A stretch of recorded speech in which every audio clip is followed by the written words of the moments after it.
আমার জীবনে বহু বক্তব্য দিয়েছে, বহু বক্তব্য শুনেছি। আজকের বক্তা থেকে যা শুনলাম এটা সম্পূর্ণ আলাদা। এবং আমি ভাবছি আপনারা ওনার বক্তব্য বুঝেছেন।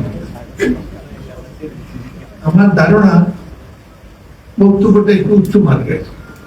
এখানে তুলনা দেবো না আপনাকে, তবু না বললে নয়, দয়া করে এটাও আবার আমার একটা দেবেন না। উচ্চাঙ্গ সঙ্গীত যেমন অনেকেই বুঝে না,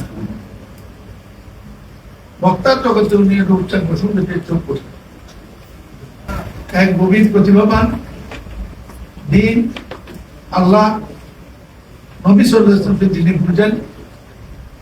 বুঝেছেন, সমাজটাকে তিনি বিশ্লেষণ করেছেন দিনই দৃষ্টি থেকে, আমি তাকে ধন্যবাদ জানাই। আমার যদি ক্ষমতা থাকতো সারা জাতির জন্য আমি ওনার জন্য একটা রেডিও ওপেন করে দিতে চাই,